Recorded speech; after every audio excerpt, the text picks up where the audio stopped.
Assalamualaikum warahmatullahi wabarakatuh. Salam sejahtera untuk kita semua yang kami cintai dan kami hormati bersama keluarga besar petani sawit dari Aceh sampai Papua. Pada kesempatan yang berbahagia ini, izinkan kami untuk membacakan refleksi sawit rakyat tahun 2025 dan menapak optimisme 2026. Jakarta, 8 Januari 2026. Memasuki tahun baru 2026, Asosiasi Petani Kelapa Sawit Indonesia, APKASindo, menyampaikan refleksi sawit rakyat 2025 yang bertemakan Sawit adalah Kita, dan disiarkan melalui akun resmi YouTube DPP APKASindo.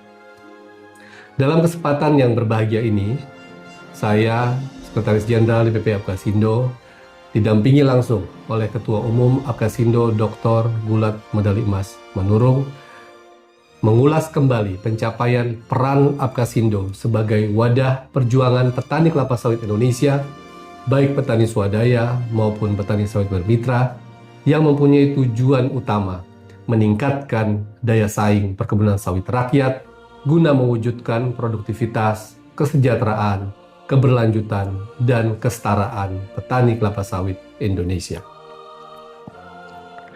Selama perjalanan waktu, tahun 2025,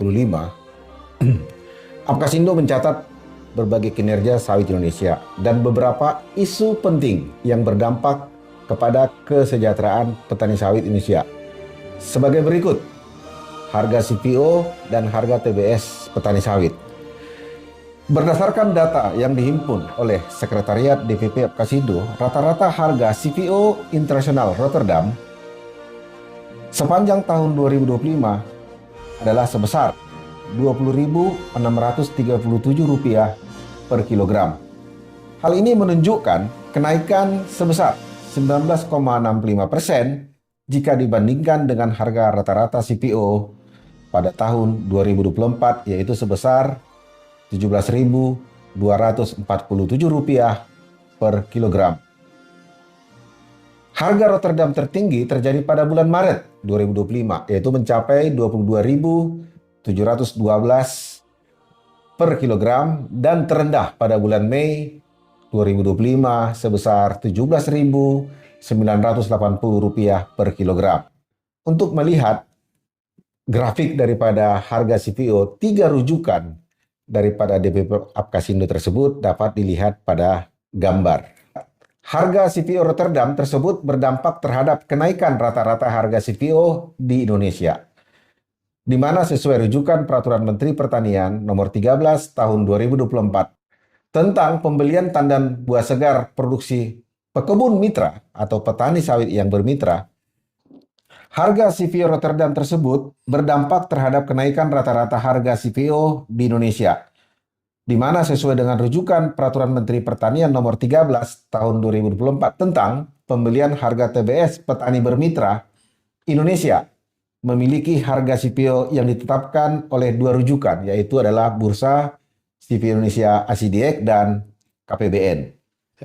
Harga rata-rata tender KPBN pada 2025 adalah sebesar Rp14.261 per kilogram, menunjukkan kenaikan sebesar 13,6% dibandingkan dengan harga rata-rata CPO KPBN tahun 2024 sebesar Rp13.199. Kenaikan tertinggi pada bulan Maret 2025 mencapai Rp14.995 per kilogram, dan terendah pada bulan Mei 2025 sebesar Rp13.319 per kilogram.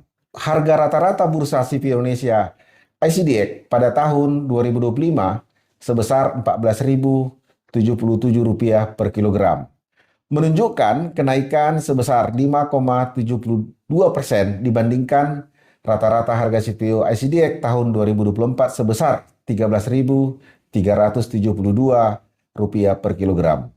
Sedangkan kenaikan tertinggi harga CPO ICDX yaitu terjadi pada bulan Agustus tahun 2025, yaitu sebesar Rp14.663 per kilogram dan terendah yaitu pada bulan Mei sebesar Rp13.249 per kilogram. Kenaikan harga CPO Internasional Rotterdam, harga KPBN, dan harga Bursa Indonesia CPO ICDX tentu saja berdampak kepada harga tandan buah segar yang ditetapkan secara berkala oleh tim penetapan harga TBS di 25 provinsi penghasil sawit, di mana seluruh pengurus DPW Apkasindo di tiap-tiap provinsi tersebut menjadi perwakilan petani yang menjadi anggota tetap tim tersebut. Secara nasional, data pada 25 provinsi sawit menunjukkan rata-rata harga TBS sepanjang tahun 2025 sebesar Rp2.974 per kilogram, mengalami kenaikan sebanyak 18,68% dibandingkan rata-rata harga TBS di sepanjang tahun 2024 sebesar Rp2.504 per kilogram. Data kenaikan harga TBS pada tahun 2025 dapat dilihat pada gambar berikut. Jika merujuk kepada gambar tersebut, maka rata-rata harga TBS tertinggi sebesar Rp3.500 per kilogram ada di Provinsi Riau pada bulan Maret 2025. Sedangkan rata-rata harga TBS terendah per bulan ada di Provinsi Banten pada periode bulan Juli 2025 sebesar 2.264 kg. Namun, pada kondisi harga TBS di lapangan, Apkasindo mencatat lebih dari 90% petani kelapa sawit masih mendapatkan harga TBS yang dibeli di bawah penetapan harga tingkat provinsi. Terjadi disparitas harga yang lebih rendah, mencapai 300 per kilogram TBS untuk petani yang bermitra. Sedangkan untuk petani swadaya atau non-mitra, rata-rata harga TBS-nya turun 750 kg di bawah harga penetapan Disbun di 25 provinsi Apkasindo. Hal ini disebabkan oleh lemahnya kemitraan, pengawasan, dan pembinaan yang belum optimal. Apkasindo mencatat beberapa kebijakan pemerintah yang hadir sepanjang tahun 2025 menyebabkan terdongkraknya harga CPO dan tentunya harga TBS petani sawit, yaitu dengan menaikkan bauran biodiesel dari B30 menjadi B40 dan percepatan hilirisasi sawit yang terintegrasi sebagaimana tercantum dalam Peraturan Presiden Nomor 12 Tahun 2025 tentang Rencana Pembangunan Jangka Menengah Nasional tahun 2025 sampai 2029. Dalam rangka upaya meningkatkan jumlah petani sawit yang bermitra guna mendapatkan harga penetapan tim TBS di tiap provinsi, Apkasindo sudah melakukan serangkaian FGD tentang kemitraan yang melibatkan pihak-pihak terkait seperti pengusaha, pemerintah daerah, kelembagaan pekebun, dan tentunya asosiasi yang terafiliasi dengan Apkasindo.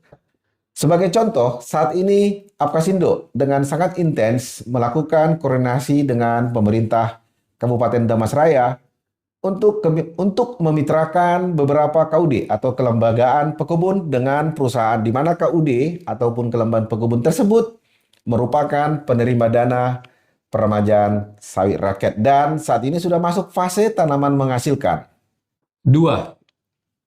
Isu yang kedua, harga pupuk dan harga pokok produksi. Rata-rata harga pupuk loko Pelabuhan Dumai di sepanjang tahun 2025 menunjukkan kenaikan dibandingkan tahun 2024. Untuk harga pupuk NPK mengalami kenaikan sebesar 5,78% dari Rp6.646 per kilo pada tahun 2024 menjadi Rp7.030 per kilo pada tahun 2025. Dan untuk pupuk MOP, kenaikannya mencapai 14,72% dari Rp5.963 di tahun 2024 menjadi 6.841 pada tahun 2025. Kenaikan harga pupuk yang tidak signifikan menyebabkan harga pokok produksi petani relatif stabil di kisaran 1.500 per kilogram. Adapun pergerakan harga pupuk di sepanjang tahun 2004 dan 2025 dapat kita lihat di gambar berikut ini. Bagaimana fluktuasi harga pupuk dari tahun 2021 sampai 2025. Apkasindo melakukan langkah strategis dengan menghimbau para petani untuk tetap melaksanakan pemupukan dengan konsep 5T, tepat dosis, tepat waktu, tepat cara, tepat kualitas, dan tepat harga. Melakukan koordinasi intensif dengan para produsen pupuk kimia non-subsidi, baik BUMN maupun swasta besar, untuk menjaga ketersediaan pupuk. Melakukan pengawasan pupuk palsu dengan bekerja sama dengan laboratorium tersertifikasi. Melakukan pengembangan pupuk organik berbasis kelapa sawit, melakukan kerjasama dengan produsen pupuk dengan inovasi baru seperti pupuk organik dari rumput laut, dan mendorong realisasi dukungan pupuk melalui dana BPDP. 3. Penyelesaian legalitas kebun sawit rakyat. Apkasindo mencatat sepanjang tahun 2025 terdapat sesuatu hal yang merupakan kami sebut dengan istilah kejadian luar biasa, yaitu terkait penyelesaian perkebunan kelapa sawit rakyat yang diklaim dalam kawasan hutan oleh Kementerian Kehutanan tentunya. Kejadian luar biasa dimulai dengan terbitnya Peraturan Presiden Nomor 5 Tahun 2025 tentang penertiban kawasan hutan dan Peraturan Pemerintah Nomor 45 Tahun 2025 tentang perubahan atas Peraturan Pemerintah Nomor 24 Tahun 2021 tentang tata cara pengenaan sanksi, administrasi, dan tata cara penerimaan negara bukan pajak yang berasal dari denda administrasi bidang kehutanan. Kedua peraturan tersebut merubah arah perjalanan kebijakan penyelesaian sawit yang diklaim dalam kawasan hutan, sebagaimana telah diamanatkan oleh Undang-Undang Cipta Kerja beserta turunannya, yaitu PP dan Permen LHK sejak tahun 2020. Berdasarkan hasil Rakernas Apkasindo di awal tahun 2025, Apkasindo dapat memahami dan mendukung berdirinya Satuan Tugas Penertiban Kawasan Hutan atau yang disingkat Satgas PKH yang telah diatur dalam kedua regulasi tersebut. Namun Apkasindo tetap berpendapat bahwa untuk penanganan sawit rakyat harus diberi afirmasi, yaitu penanganan yang khusus karena keterbatasannya. Merujuk pada hal sebagai berikut. 1. Dari kurun tahun 1987 sampai 2020, tidak ada satupun regulasi yang mengatur bagaimana proses pelepasan kawasan hutan bagi kebun rakyat. Sebagai contoh, Peraturan Presiden Nomor 88 Tahun 2017 tentang penyelesaian penguasaan tanah dalam kawasan hutan tidak mencantumkan frase perkebunan pada regulasi tersebut, sehingga praktis semua lahan sawit masyarakat ditolak melalui skema regulasi tersebut yang dikenal dengan nama TORA. Tidak ada pembahasan pelepasan kebun sawit di setiap sidang TORA yang dilakukan Kemenko Perekonomian, diikuti oleh Kementerian Kehutanan dan kementerian lainnya. 2. Data Kementerian Kehutanan menunjukkan terjadinya pelepasan kawasan hutan menjadi perkebunan sawit, baik melalui skema pelepasan, perubahan batas, ataupun skema tukar-menukar kawasan hutan yang kita kenal dengan TMKH dalam kurun 1987 sampai 2020 seluas lebih dari 6 juta hektar. Dan dari luasan tersebut, kesemuanya hanya untuk korporasi atau perusahaan perkebunan, bukan untuk perkebunan sawit rakyat. Apkasindo melihat hal ini sebagai kewajaran mengingat regulasi yang mengatur hal tersebut, dan korporasi perusahaan tentunya mempunyai sumber daya untuk mengikuti proses tersebut. 3. Lahirnya Undang-Undang Cipta Kerja beserta turunannya, PP dan Permen LHK, membawa angin segar untuk penyelesaian kebun sawit rakyat, karena pada akhirnya tercantum dengan jelas perlakuan untuk perkebunan sawit rakyat sebagaimana tercantum pada pasal 110B ayat 2 yang dikatakan bahwa perkebunan sawit rakyat tidak terkena sanksi administrasi, yaitu berupa penghentian sementara kegiatan usaha, pembayaran denda administrasi, dan paksaan pemerintah, dan diberikan solusi diselesaikan melalui penataan kawasan hutan. Sebagai respon atas keluarnya regulasi tersebut, maka Apkasindo di bawah pimpinan Bapak Ketua Umum Dr. Gulat Medali Mas Manurung mendorong semua petani, baik yang plasma, swadaya, maupun yang tergabung dalam kelembagaan pekebun, untuk menyampaikan data-data yang mereka miliki. Data berupa peta, peta digital, bukti kepemilikan, dan kronologis lahan yang disampaikan langsung kepada Kementerian Lingkungan Hidup dan Kehutanan pada masanya. Data mereka tersebut sudah tercantum di dalam SK Data dan Informasi yang dikenal dengan SK Datin, yaitu kegiatan usaha yang berada di dalam kawasan hutan tahap 1 sampai 24 dalam kurun waktu periode 2020 sampai 2024, di mana SK itu langsung ditandatangani oleh Ibu Menteri KLHK. Dalam SK Datin tersebut, Sekretariat Apkasindo mendata terdapat lebih dari 700.000 hektar kebun sawit rakyat yang secara swadaya mendaftar atau memberikan data atau melaporkan lahannya yang diklaim dalam kawasan hutan. 700.000 hektar kebun sawit rakyat ini terdiri dari petani swadaya dan petani bermitra, bahkan petani pola transmigrasi yang sudah mempunyai sertifikat hak milik. Namun, niat baik dan kepatuhan petani sawit terhadap Undang-Undang Cipta Kerja dan anjuran pemerintah tersebut pada waktu itu menjadi sirna pasca terbentuknya Satgas PKH. 4. Secara nasional, luas perkebunan petani sawit itu adalah 6,8 juta hektar yang melibatkan paling tidak 17 juta petani sawit dan pekerja sawit.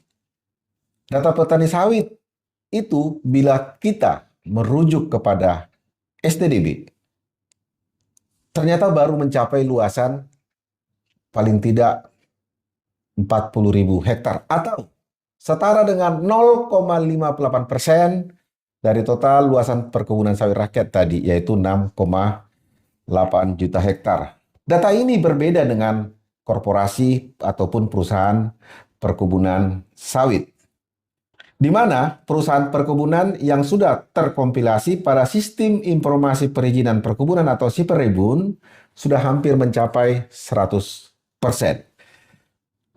5.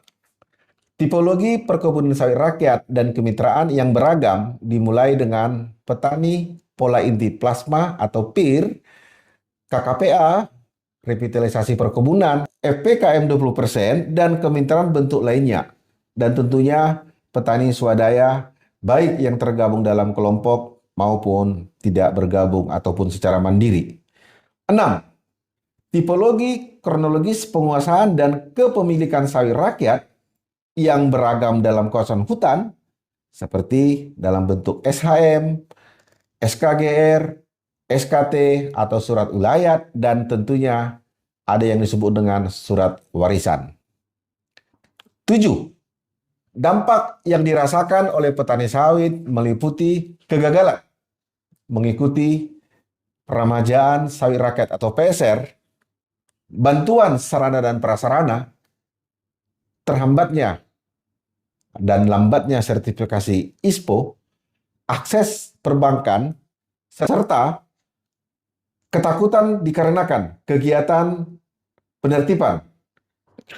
Apkasindo bersama Dewan Pembina dan Dewan Pakar DPP Apkasindo telah melakukan serangkaian dialog, pendekatan regulasi, termasuk dalam bentuk FGD, dan memberikan masukan kepada para pihak yang terkait dengan Satuan Tugas Penertiban Kawasan Hutan atau Satgas PKH dan tentunya kepada Agrinas Palma Nusantara.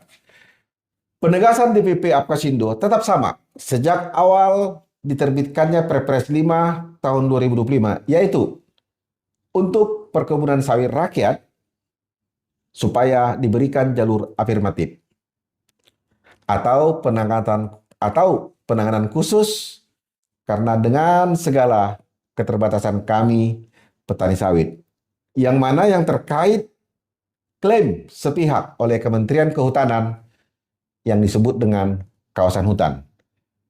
Oleh karena itu, kami melihat terkait kepenertiban kawasan hutan ini perlu didahului dengan perbaikan tata kelola kehutanan yang mengacu kepada Undang-Undang Pokok Kehutanan Nomor 41 Tahun 1999 dan pemahaman kepada kami, petani kelapa sawit Indonesia. 4. Program Peremajaan Sawit Rakyat (PSR) dengan dukungan dana Badan Pengelola Dana Perkebunan Kelapa Sawit atau BPDP. BPDP yang sumber dananya berasal dari levy sawit atau pungutan ekspor sejak 1 tahun terakhir sudah mengakomodir tanaman perkebunan kelapa dan kakao, di mana sebelumnya hanya terfokus ke tanaman sawit. Dalam perjalanan BPDP selama 2025, kami melihat BPDP berhasil untuk kepentingan umum, tapi belum optimal untuk kepentingan khusus petani sawit, utamanya terkait kegiatan PSR dan Sarpras berupa bantuan alsintan, pupuk, dan sarana jalan perkebunan. Indikator ini dapat dilihat dari capaian target PSR sejak 2017. Terkhusus target PSR di tahun 2025 masih di bawah 40%. Berdasarkan survei yang dilaksanakan oleh DPP Apkasindo pada tahun 2024, produktivitas perkebunan sawit rakyat masih tergolong rendah. Rata-rata produksi TBS petani sawit tipologi bermitra hanya 0,82 sampai 1,6 ton TBS per hektar per bulan, dengan produksi CPO per tahun sebesar 2,1 sampai 2,4 ton per hektar. Lebih tragis lagi untuk produktivitas petani sawit swadaya, di mana produksi TBS-nya hanya 0,6 sampai 1,1 ton per hektar per bulan, dan produksi CPO-nya hanya 1,2 sampai 1,6 ton CPO per tahun. Berdasarkan data produksi ini, diketahui bahwa produksi kebun kelapa sawit bermitra 2 kali lebih rendah dari potensi idealnya, dan perkebunan sawit petani swadaya ternyata 3 kali lebih rendah dari potensi idealnya. Jika merujuk pada potensi ideal, maka kita melihat data petani sawit yang sudah mengikuti program peremajaan sawit melalui dana BPDP. Mereka sudah mendapatkan produksi yang optimal, terkhususnya PSR atau peremajaan sawit rakyat yang dilakukan di tahun 2017 dan 2018 dengan kompilasi data berjenjang ortogonal. Kesimpulannya, peremajaan sawit rakyat merupakan faktor kunci produktivitas. Ironisnya, berdasarkan data yang dihimpun Sekretariat DPP Apkasindo, tercatat pada tahun 2025 untuk penyaluran dana PSR hanya berkisar di angka 40.000 per 40.000 hektar atau 33% dari target 120.000 hektar yang ingin dicapai di tahun 2025 ini. Walaupun masih jauh di bawah target yang ditetapkan, namun realisasi di tahun 2025 ini mengalami kenaikan dibandingkan tahun 2024 yang hanya mencapai 31% atau 38.000 hektar. Penyebab utamanya masih berkisar dalam persyaratan, lemahnya pendampingan, koordinasi lintas Kementerian Kehutanan dan ATR BPN, serta sawit dalam kawasan hutan. 5. Sertifikasi ISPO kebun sawit rakyat. Bukan rahasia lagi bahwa implementasi ISPO untuk petani sawit sangat rendah. Tercatat oleh Apkasindo sampai dengan Desember 2025 baru mencapai 0,95% atau setara dengan 64.600 hektar dari total luas perkebunan sawit rakyat seluas 6,87 juta hektar yang dikelola oleh petani sawit sejak Permentan ISPO 2011. 6. EUDR dan kampanye sawit dunia. Apkasindo sangat berperan dalam melakukan kampanye positif sawit ke berbagai negara, terkhusus kepada pembeli CP Indonesia dari Indonesia. 6. EUDR dan kampanye sawit dunia.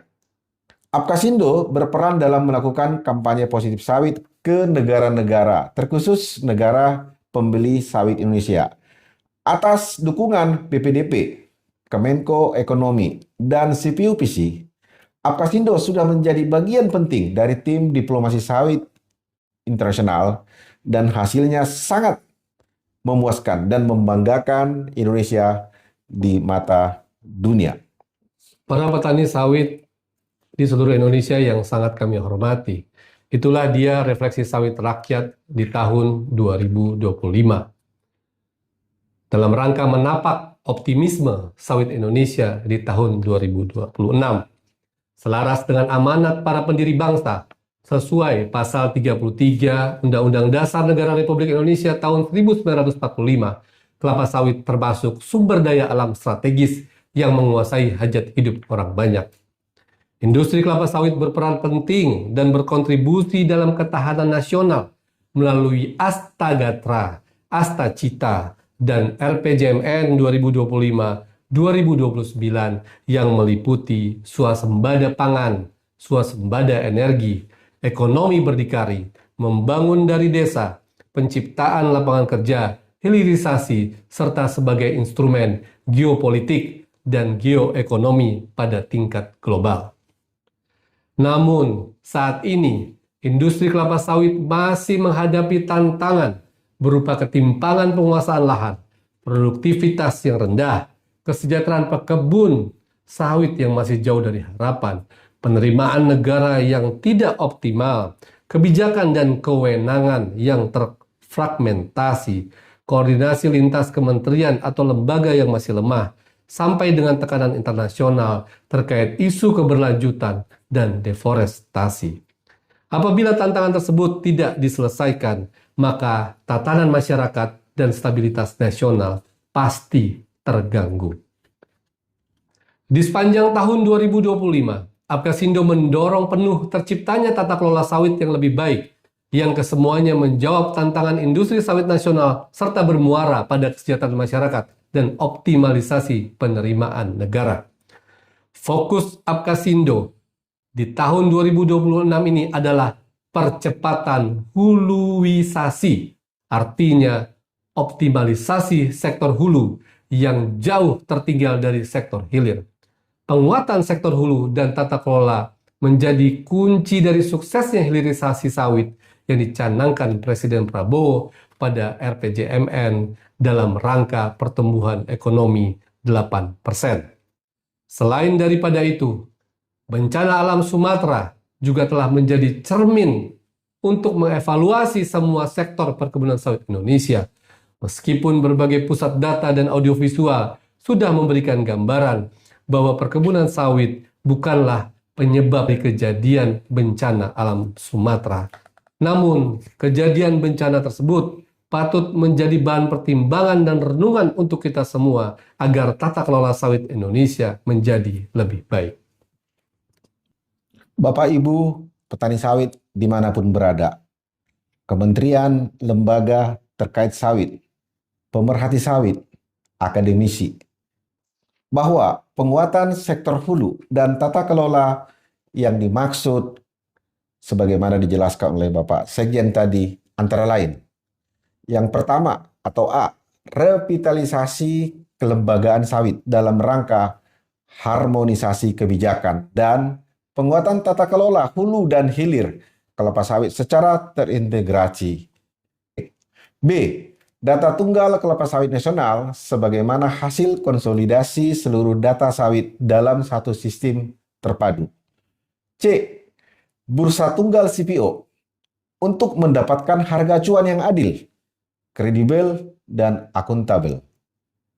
D, pusat riset sawit terpadu sebagaimana hasil konsolidasi seluruh riset sawit untuk peningkatan produktivitas dan diversifikasi produk turunan yang lebih luas. E, percepatan penataan tenur real lahan sawit dalam kawasan hutan terkhusus untuk perkebunan sawit rakyat.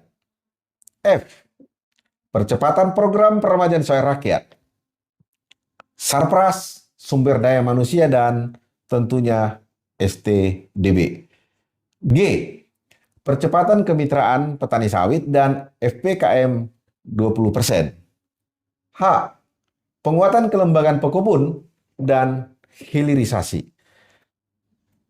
I, peningkatan SDM petani sawit melalui berbagai pendekatan, baik pendekatan horizontal maupun pendekatan vertikal.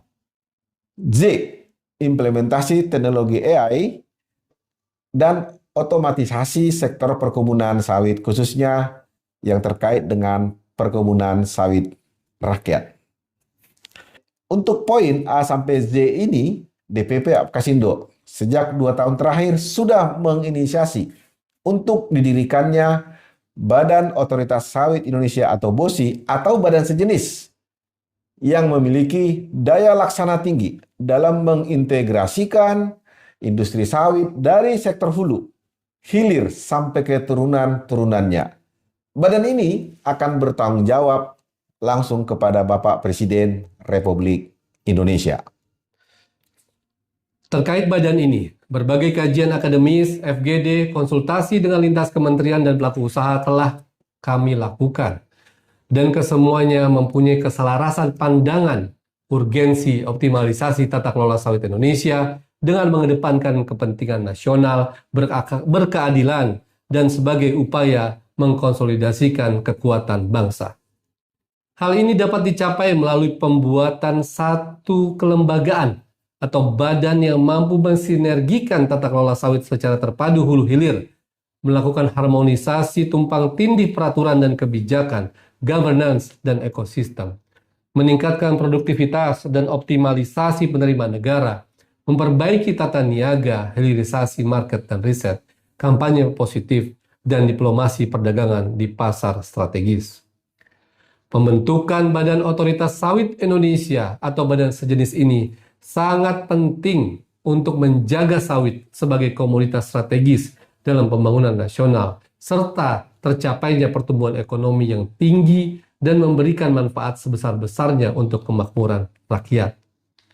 Pembentukan Badan Otoritas Sawit ini atau badan sejenis menjadi semakin mendesak sebagai entitas pengelola yang berfungsi menghimpun dan mensinergikan data produksi, konsumsi, perizinan, dan keberlanjutan sawit secara nasional.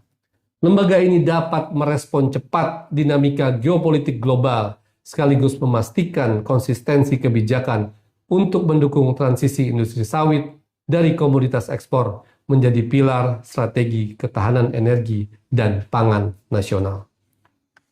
Setelah menyampaikan tapak jalan selama 2025 dan tapak optimisme menjalani 2026, tentu kami melakukan semacam hipotesa.